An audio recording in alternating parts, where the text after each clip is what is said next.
Hey everyone, this is Paul Gale from PaulGaleNetwork.com, and thank you for joining me. It is the third day of E3 2021, June 14th, 2021. Here we go. We're about to check out the Intellivision Amico event. It will start any moment now, and I'm looking forward to it. In case you're not aware, the Intellivision is one of the older brands in video gaming. It has existed for a number of years, back in the 70s, but hasn't been around in the modern era until now. One of my good friends that I met at E3 2001, Tommy Tallarico, is now in charge of Intellivision, and he is bringing the Amico to store shelves this fall. We're going to get a good look right here at what the system is like, the games that you could expect on it, perhaps some new surprises. You might know the name Tommy Tallarico. He used to be on Electric Playground, Judgment Day, along with Victor Lucas, covering video game news, kind of pioneering the whole video game entertainment being brought to you in video news form. So pretty cool. To bring gaming to your sofa. Ladies and gentlemen, here is Intellivision. And in addition to that, Tommy has had a lot of great success with Video Games Live, providing video game music orchestra around the world for many years now. So this is his next chapter. Tommy Tallarico, and what an honor it is for Intellivision to be a part of this year's E3. I want to personally thank the ESA for having us be involved. And we have seen some incredible stuff. What a great time to be a gamer. I've been in the video game industry for over 32 years and have been a part of the creative teams that have made some of the greatest video games of all time, including things like Disney's Aladdin, Earthworm Jim, Tony Hawk Pro Skater, Metroid Prime, Guitar Hero. I'm even the guy who did the oof sound for Roblox. Don't hate me. In fact, I own the Guinness World Record for the person who's worked on the most video games in their lifetime. My mother's very proud. But I'm here today to talk about Intellivision and our brand new video game console, Amico. Now, Amico is the Italian word for friend, and that's basically what we've designed our entire system and games around. That friendship, that multiplayer, that couch co-op experience. See, when I was growing up, we didn't have the internet to play video games, so if you wanted to play with somebody else, you went over their house or they came over to your house. It was everybody in a room. In fact, I bet if you're a hardcore gamer, you're probably like me, and I bet your fondest memories of playing games were when you were playing with other people in the same room together. That's what we're all about. Now look, I'm going to be honest, for a lot of you out there watching this, I'm not going to impress you with our teraflops and gigawatts and screaming processor and incredible lifelike graphics. That's not what we're about. What we are is a really simple, fun party machine that you can bring out when maybe some of your non-gaming friends come over. Maybe you have a husband or a wife who isn't into gaming as much as you are. Maybe grandma comes over and you want to play a simple motion control game or a card game or a board game, dice, whatever it is. See, all of our games are built around fun and simplicity. That's the most important thing for us, and gathering people in a room together to do it. Here at Intellivision, we've assembled an incredible, passionate team of game makers who have over 600 years experience making some of your favorite games. Everything we do, we focus on bringing people together and having simple fun. In fact, we've designed our hardware entirely around those two things. So for example, our controller is really unique. It has a color capacitive touchscreen on it. It really comes in handy when you're playing others that might not be as good as you in gaming, so it's a great way to give them little hints. For example, here in Shark Shark, whoever's in last place, it will vibrate, because we have haptic as well, and then it shows the color of the clam that's going to release the next big bonus pearl. So only that player will get that information. And also, having a screen on every single controller gives you a lot of really cool and unique abilities to do game and game designs. For example, everybody has their cards and they can hide it in a game like Spades. And here you'll see it on Farkle, another one of our 6-pack-in games that you get free on every console. You can shake it and you'll feel the vibration. We have haptic feedback. And watch, you pour it out, boom, and the dice pour right out onto the screen. Motion controls are also really important, especially for casual gamers. So a lot of our sports and recreation, for example, will use that kind of motion control. You'll see here with cornhole, you're throwing the bag into the hole. By the way, this is another game that comes free on every console. Now our main disc is really unique as well. Most directional pads have 8 positions, up, down, left, right, and the diagonals. It has 64 directions and touch sensitivity as well, so the harder I press down, it'll affect gameplay. Here's a feature I think a lot of gamers are going to love. I can take my controller, I can go over your house, dock it in your system, and because it recognizes that it's my controller, we can now play all of my games that I own on your system at your house. As long as my controller is there, my games are there as well. Another cool feature that we incorporated is wireless contact charging. So once you're done with your controller and your game's over, you just dock it right back into the base and it charges for you. Another unique feature of Amico is that we have interactive LED lighting all throughout the console itself, the base, and all of the controllers. We also have RFID built throughout the entire console, which means you can get a gift card, for example, tap it on the system, and it shows up immediately. You know what's really cool about having the focus be people playing together? I'll give you an example. Astro Smash is a 4-player game. At any point during the game, somebody can pick up a controller and just hit the ship they want and go right into the game at any point.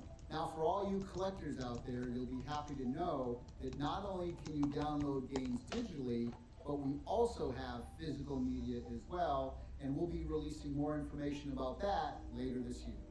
Now, here's something I think a lot of gamers are going to appreciate.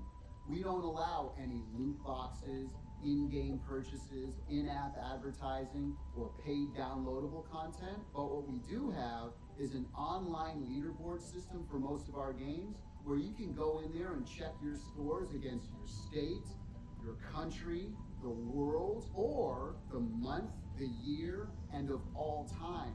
And those scores tie into our achievements as well. So if you have the high score at the end of the month of your country, we're going to email you a certificate that you can go print out and hang on your wall. Now, as we all know, the most important part of any video game system are the games themselves. They all have to be super fun to play. And that's where we really, really shine. In fact, all of our games on our system are highly curated. All of them contain a single and multiplayer or couch co-op mode. And all the games on our system are exclusive or contain exclusive content. Like Retro Reimagine, where we take some of the greatest classic video games of all time, give them new graphics, new audio, add multiplayer and couch co-op. Some of the things we have, for example, 12 of the best games from Atari, like Breakout, Asteroids, Tempest, Missile Command. We have games like Burger Time and Bump and Jump, and even some of the best Intellivision games from the past, like Cloudy Mountain and Night Stalker. We have edutainment titles for kids 7 and under, things like Sesame Street and Care Bears. Now, our original IP category contains brand new games that we've created, a lot of times around our unique controller. Some of those games are platformers like Finnegan Fox, Bomb Squad, Space Strikers, Flying Tigers, and we even got the original Echo the Dolphin team to create our new title called Dolphin Quest. We even take more modern games and add exclusive co-op modes. Games like Rigid Force Redux Enhanced and Dino Blaster. Now, our sports and recreational category not only has big sports like Major League Baseball and soccer, but also recreational sports like cornhole, skiing, pool, and many more. Now, our casual category contains many party games, dice games, board games, card games, things like spades, emoji charades, and even award-winning board games like Blank Slate, Telestrations, and Ink and Gold. Now, I've already mentioned some really big partnerships and licenses like Major League Baseball and Sesame Street, but we have even more, including things like Mattel Hot Wheels, Harlem Globetrotters, and so much more. Now, we've previously announced that we're doing a brand new exclusive Earthworm Jim game for Intellivision. And we got the original team to be working on it. We want to do something special. So we're going to give away 3 of these new prints. All of the team members signed it. All you have to do is email cow@intellivision.com with the subject line, Groovy. You have till the end of June to do that, and then we'll announce 3 winners at the end of the month. Well, thank you for spending a little time with us here today. Hopefully, as you can see, our approach is a little different than everything else that's out there, and we really don't view others as competition. What we're doing, we view as complementary to what the video game industry is doing. It's such an exciting time to be in the industry, to be a fan of the industry, and we are fans of the video game industry. And you know, if there's something that you've seen here today that might be of interest, or maybe you're a developer who wants to make some games for us, maybe you want to place a pre-order, please go to Intellivision.com. We want to hear from you.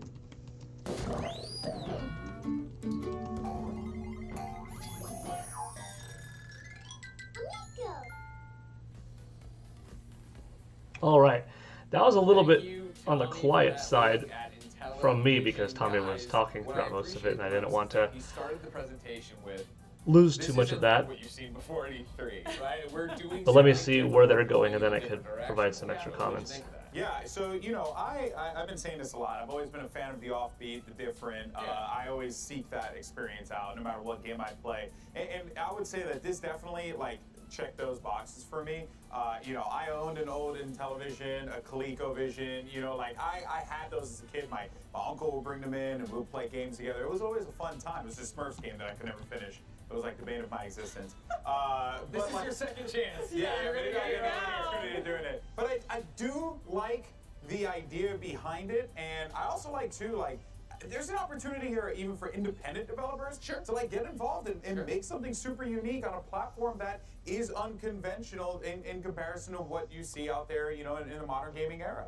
Yeah, Jackie, how's it resonate with you? So all I heard was Earthworm Jim, and I was just You're like, like, "All right, Earthworm Jim? I haven't heard that in forever. Oh my gosh, my brother and I used to mess with that all the time on Super Nintendo. Yeah. Absolutely adored it.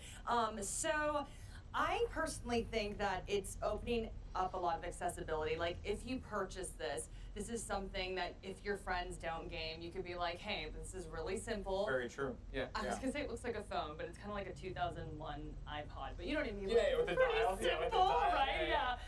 And I just think it'd be very easy for someone to pick up. All right, and so I then guess we games could are also discuss very some. accessible as well. So, I think that I this is saw something I could play the with my Amico in parents. person All I could when I think of is visited Intellivision's Mario small Kart. My booth dad tried to at play E3 Wario. 2019. That was a slower character. Tommy Tallarico had It me was a struggle. come on in, Yeah. It was a struggle. Yeah, showed me the I- system, You some could do games. better with the I couldn't take Amico. too many pictures So, because for me, of what stood out was definitely Earthworm the Jim, protection that they and had. They definitely weren't ready to go accessibility. public Yeah, with that's all of the something with it, information, right? all of the Again, I titles like the in idea development, that but I there's got to something see different at the end there, Tommy, pretty talking good about the fact that we're not- hands-on we don't look at of other people as competition the because console and they're clearly in a see its different growth. market, You know, right? It the reminds me of how I pandemic talk hit. about It was supposed to Nintendo. come Yeah, all out the time marching last around year, beat, right, when everything started going fall of very true, 2020, really, got pushed multiplayer to, focused. Nintendo you know, didn't do that. There's a lot of 2021 interesting spring, ideas and then moving now around. it's I think coming honestly out talking about it later being in this the year. party But machine is Excellent. Yeah, that was a But then long also time the ago, fact that, 2019.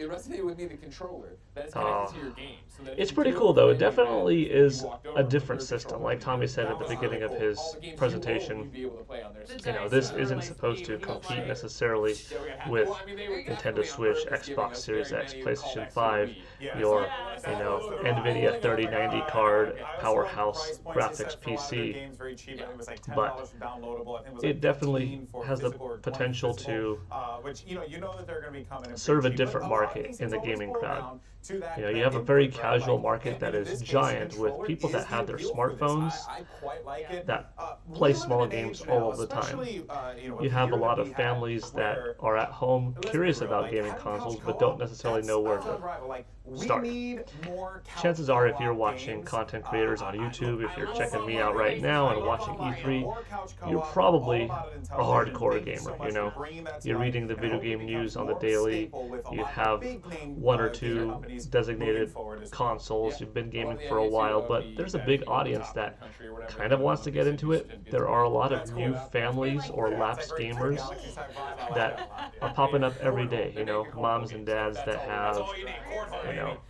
Ladies and gentlemen, the year was new 1995. kids being The born, Electronic right? Entertainment Small Expo family. debuted for the first time. They Front and themselves center aren't in the world hardcore of gamers, gaming. but kind of want to have Lots a of things have changed gaming since machine in the then. house for 16-bit fun, for graphics have given grandparents way to to come over, HD play with their renders, kids, introduce virtual them. reality headsets, Maybe they don't but have a ton of we wouldn't nostalgia be for the where we heavy are hitters today like without the Mario or developments Zelda, and Donkey Kong from their announcements youth. of those early years. So it's like, well, Here's what a is look out? back What is out at the there? first adventure. What's new? What's different? What's easily accessible? Something that's not intimidating to hop It into. is absolutely no wonder I think I will E3 mute continued this. to live on after its very first show. The show was massive. Okay.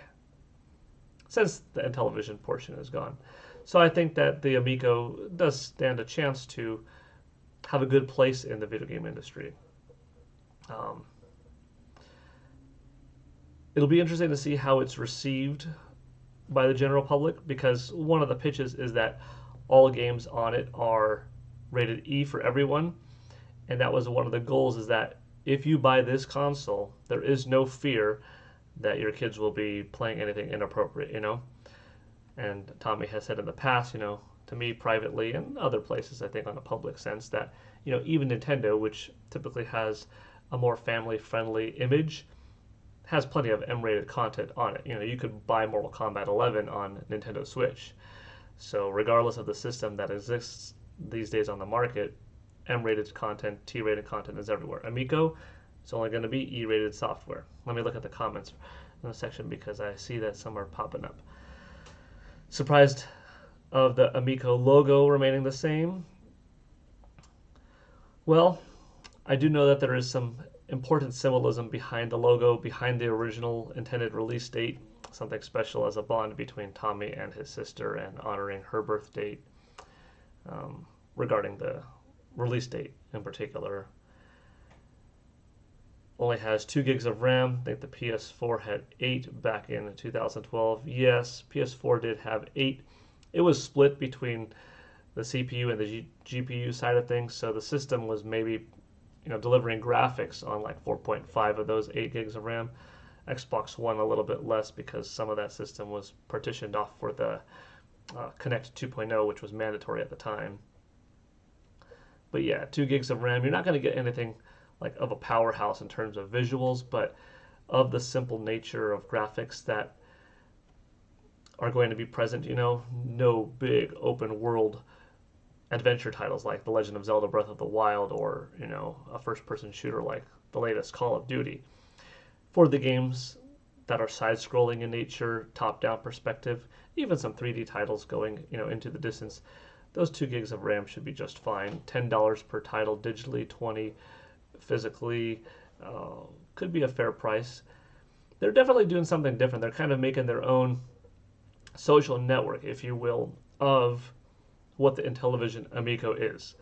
Kind of like a special group, you know. Pick your Facebook and then pretend you have a Facebook group that you're really a part of, and it's just you and this community that you're really keen with, and you only talk about this kind of niche statue collection hobby, or old school 1980s toys from the following cartoons, you know, something small, something in particular. but you grow fondness of that community because it's not that giant. It's not big. I kind of compare it to, you know, I'm going off on a little bit different of a tangent, but Godzilla versus Kong, that meant a lot to me when that movie came out because I'm a lifelong Godzilla King Kong fan. So seeing that movie when there weren't a whole lot of movies back in the day, not a whole lot of my friends were really big into King Kong and Godzilla, for this movie to come out and do so well, it meant a little bit more to me because my old passion was blown up. Unlike Marvel or DC, I was always a Marvel fan, DC fan, but everyone also was. So the success of the Marvel movies, like you sharing your passion with the world instead of a smaller group. You know what I mean? So with Amico, I think like the way they have their focus on the family game aspect, their leaderboards, the achievements that come with the leaderboards, you know, having a certificate that's sent to you, something that you can print out, put up on the wall. They're kind of building their own special market, I think. I hope they succeed. The family concept and the games look fun to you. Yeah, you know, the original Intellivision came out in 1979, and I think the last designated Intellivision system came out in 84, with the last games being made for any Intellivision system, any kind of manufacturing, ending in 1990. So it had like an 11-year span, of which, you know, really the first 4 or 5 years was the prominent part of it. But it's coming back now. I'm rooting for Tommy because personally, like I said, I met him in 2001, him along with Julie Stouffer and Victor Lucas from Electric Playground, and we've been friends now for 20 years. You know, obviously, like he said, he has the Guinness World Record for the person who has worked in the most amount of video games. Really cool person, good guy. So from that perspective, I hope him in this business and the Amico itself does well. And it looks like there will be a crowd. No pixel art games is sad. It could happen. No date. Another delay incoming. Hopefully not. If I'm not mistaken, October 20th is still the intended date. Let me see if I could look at my last interaction with Tommy. October 10th, 2021, 10/10. So that was the original date intended in 2020. It was October 10th, and if I'm not mistaken, that was his sister's birthday, and you know, she sadly passed some time ago, so it was kind of an honoring thing for her. And then it got postponed, like I said, to earlier this year, but then now once again postponed to this upcoming October. So I'm glad that it will still have that significance. Yeah. So hopefully that is still there. Really want to mess with the controller and play skiing. Yeah, you know, it was mentioned in the comments that the video could have benefited perhaps from some more gameplay of like a sit down, how it started up, what's it like when the system's turned on, played in this mode, surfing the UI. I get that. I'm sure more of that will come. The system does come out in 4 months, so there is time. There are some other videos on YouTube on Intellivision's page that do go into that detail. But hopefully what was shown today piques the interest of some people. It depends on how well this video is received by a couple of demographics, and that will determine how much it potentially blows up. You know, like there's a different type of crowd that surfs YouTube for video game videos. But if it gets enough likes, if it gets enough attention, it will get bigger and bigger and slowly find its way to people that are typing in family-friendly games or something like that, because they might not be searching YouTube for new gaming console if they're a casual gamer, you know, but family-friendly games, edutainment software, that might trickle back to Intellivision, Amico, and that could help them out. Will be the Quibi of consoles.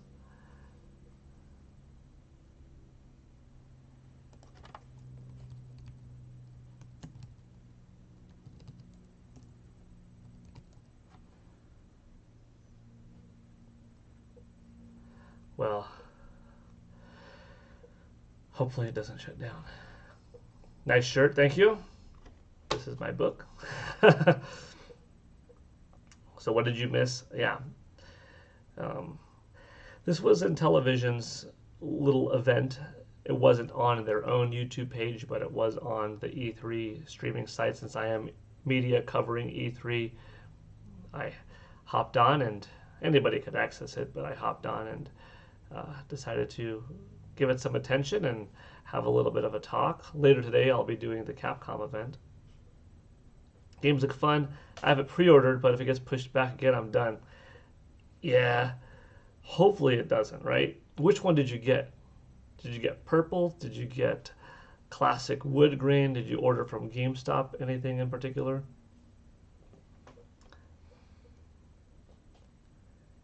You know, Tommy with a lot of friends in the video game industry. Wood grain, nice. That's cool. That's cool. Tommy with a lot of friends in the industry, I think will also help this device have a better chance. You know, we see some retro consoles, retro companies trying to come back into the market nowadays, and it's a little bit tougher, right? It's like, what are you trying to achieve? And especially more and more players are entering the game. You have Google with Stadia, you have Amazon Gaming, you've got Netflix supposedly coming into gaming with their own content in the near future. You've got the big three, Nintendo, Microsoft, and Sony. Microsoft and Sony kind of achieving this, Nintendo kind of achieving both, right? Hardware from a console perspective and handheld and tablet, sort of a 3-in-1 there. And then you have the Atari coming back. You've got Intellivision coming back. You trying to compete with the big three, heavy hitter, big blowout graphics, something in between.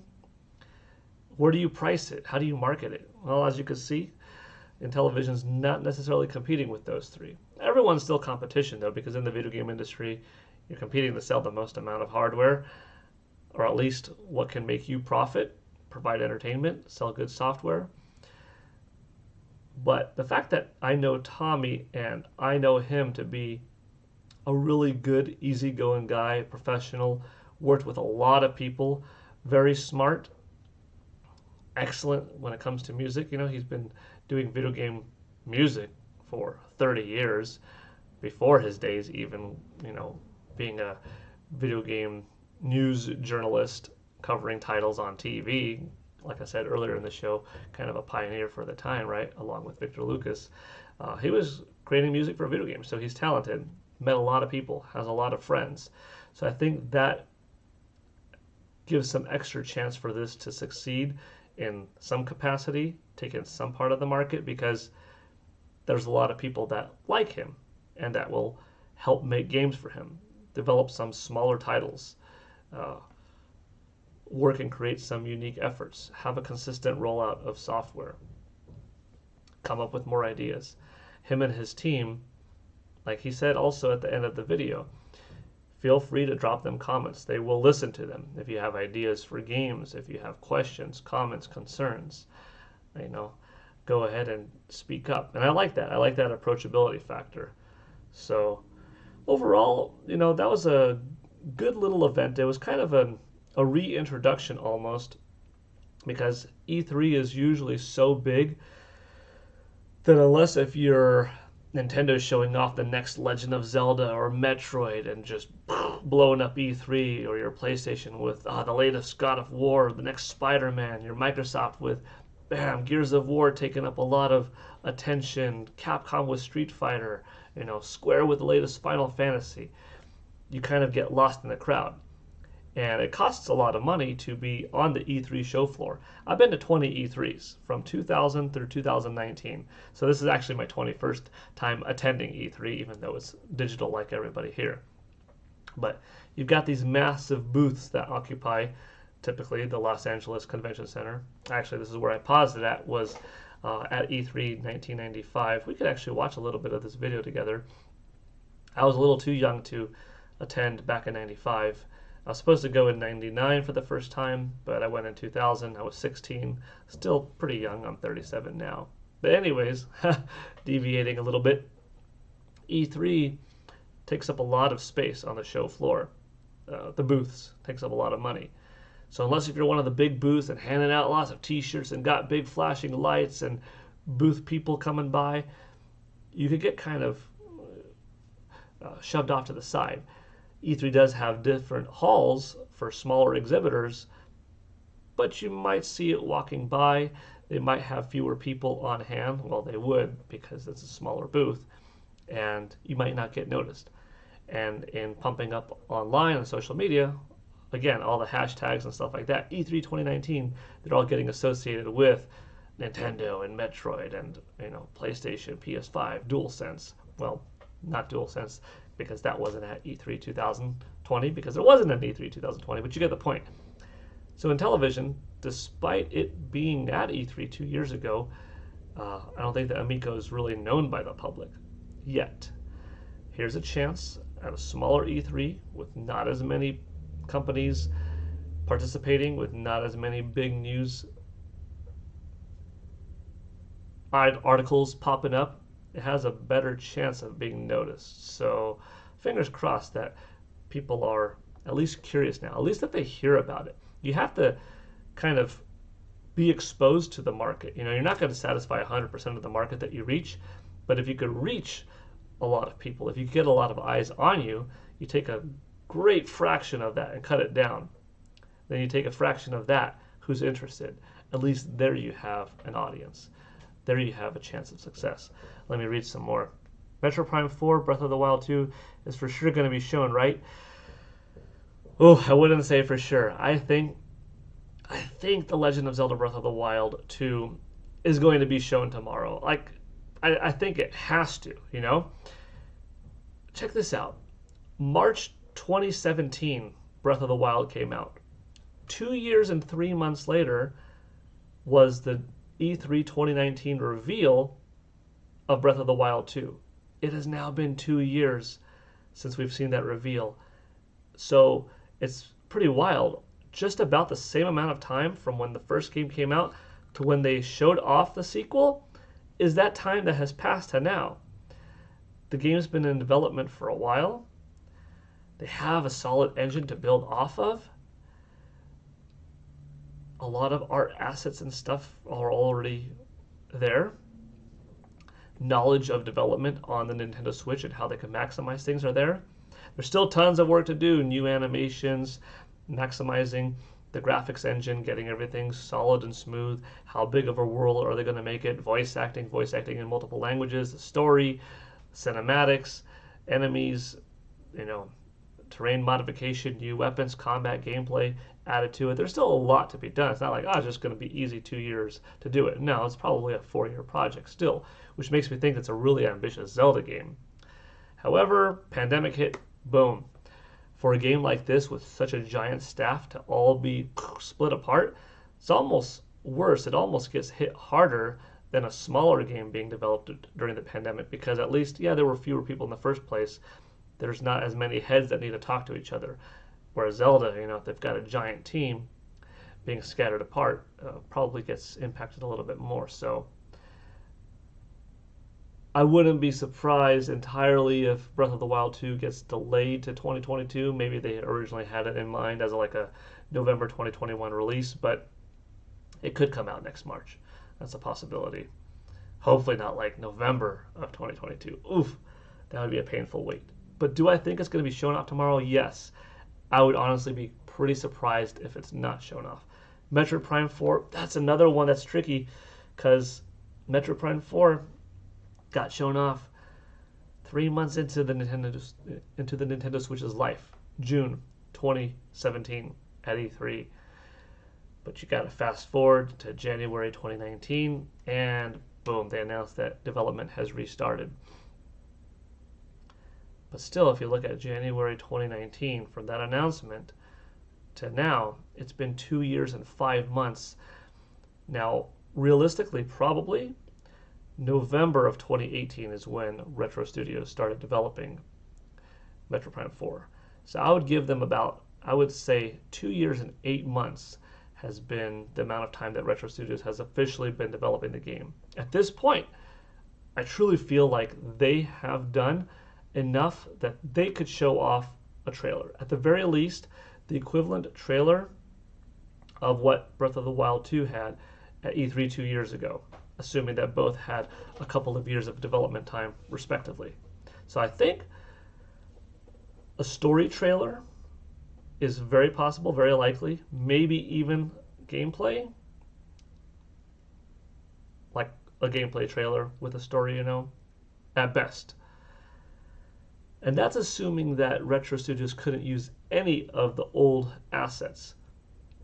The original game probably started development somewhere around February 2017, and if its development was cut, October 2019, that's still like a year and 8 months worth of work that, is in the trash can, but maybe not. Was some of it salvageable? Whoever the developer was, Bandai Namco, presumably, rumors suggest, is any of what they did able to be used by Retro Studios? Any of the art, any of the lines of dialogue, any sound, any boss designs or level terrain or ideas for weapons, enemies? Was everything scratched? If some of it was salvageable, then Retro Studios isn't necessarily developing the 100% game from ground zero. Maybe they had something that could use a little bit of to help with time management and delivering the game. Then again, it was also hit with pandemic, so there is that. So I think Retro Studios Metro Prime 4 has greater than a 50% chance of being shown tomorrow, but pandemic throws a wrench into pretty much all of these games' chances. Sorry if I spent too much time on that. It has a chance to do well, but the $250 price point makes it tougher sell. $150, $180 range would have been better for families to dip their toes into gaming. $250 is what's holding you on the fence too. See, $250 was the Wii price point, and I think that's given a little bit of hope for Intellivision to say, hey, we can make it at $250 too. Price adjusted with inflation. The $250 of today is actually more affordable than the $250 of 2006, right? Wii was very different. It hit the casual market really hard. Did fairly well with the hardcore gaming community too, but hit the casual market really hard. Offered something unique. Was a spark in the industry. But it was also a spark in the industry from a really well-known name, which is Nintendo. Intellivision doesn't have that same name, doesn't have that same clout, despite being, one of the older companies in gaming. But if it's a good device, if it's cool, I think they're looking at $250 saying, we can make it happen. It's coming with 2 controllers, also a plus. It's got the lights on the system, something different, something to catch your eye, literally, different colors. There might be an older crowd out there, grandparents perhaps, or older parents of children that I remember Intellivision. I have some fond memories. They're bringing back some old Intellivision games. They're bringing back some Atari titles, which is kind of cool to see, both on the system. I was born in 1983, so I did not have an Atari or an Intellivision growing up, but I ended up finding ways to play them, eventually. So I don't have a ton of nostalgia for these titles, but it's still pretty cool to see. Some people will be interested in hopping into gaming for the first time with this, or maybe as just something else to have. You already have Xbox, PlayStation, Nintendo, and you're like, what else is there? Let me have a blast of the past done in a modern way. That $250 price point, is a little high as a secondary or tertiary machine, right? Do you really need to spend another $250? Maybe, maybe not. If this is your only device and it's $250 to get into the gaming industry and have fun, is $250 that bad? I don't know. We're gonna see. Definitely, the more affordable, the better. $150, $180. I think 200 is a really attractive point, but I think there's a fair amount of technology in the controllers, with there being a screen, and that adds to the cost.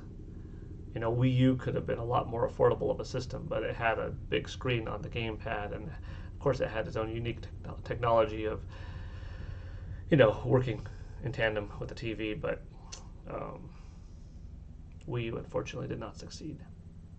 But I'm hoping the Amico does. I know we kind of started off Amico, but we didn't get to talk too much during the event itself because I didn't want to interrupt Tommy, talk over him. Then we listened to the other couple people talk, and then now we've been paused for a while. But it's been a good discussion. Sort of switched gears into comments talking about what else is there to expect out of E3, whether it's tomorrow, Nintendo, how I think Amico will fare, but let's see. Yeah, that was the Amico presentation. What they showed off right now, that was it. So it wasn't long. It was like a 10-minute deal. This has been going on for 30 minutes, which tells me that I've been talking quite a while about things going beyond Amico. But anyways, I will be back later today for more. I will be going over to the Capcom conference, so that should be exciting. And thank you all for watching. See you later. Have a good one. Let me know in the comments below, well, after these comments, what you think. And if you're not joining us live and you're watching later on, hopefully this still provided some type of entertainment and use for you. Thanks again. PGN signing out. Have a good one. Bye.